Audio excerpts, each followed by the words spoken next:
জেঠি আজকে বৌদি কি রান্না করবে? তোর বৌদির দেশকে গলদা চিংড়ি রান্না করাবো। গলদা চিংড়ি কি করে রান্ধো? দারুণ চিংড়ি তো, তাহলে আজকে মালাইকারি করি। তাহলে তাই করো। চিংড়ি মাছগুলো কেটে পরিষ্কার করে নেব।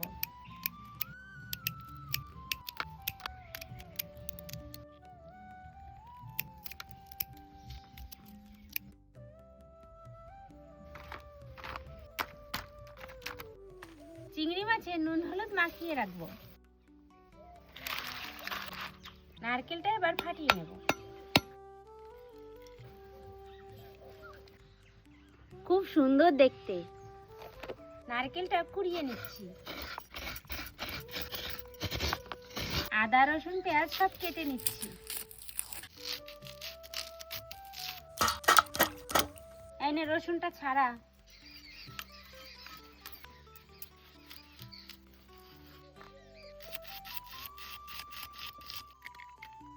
প্রথমে পেঁয়াজটা পেস্ট করে নেব।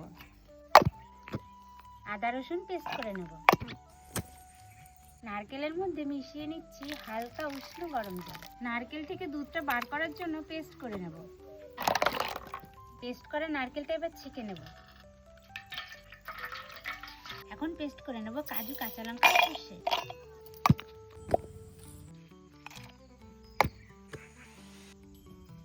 কড়াইয়ে দিয়ে দিচ্ছি সর্ষের তেল। গরম তেলে মাছগুলো ছেড়ে দিচ্ছি।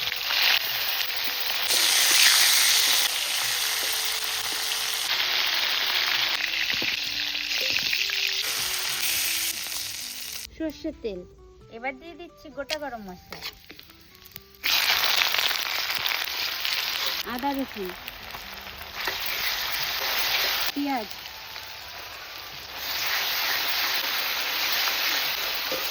সর্ষে কাজু কাঁচা লঙ্কা পেস্ট, লঙ্কা বাটা, ধনে গুঁড়ি জিরে গুঁড়ি,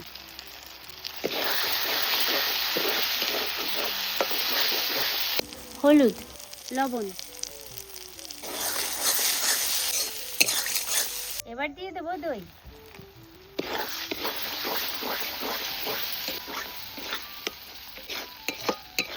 সামান্য চিনি। মশলা থেকে তেল ছেড়ে দিয়েছে, এখন আমি দুধটা ঢেলে দেব। ঝোলটা টকবক করে ফুটছে, এখন আমি চিংড়িগুলি দিয়ে দেব। সবশেষে দিয়ে দিচ্ছি 1 চামচ ঘি।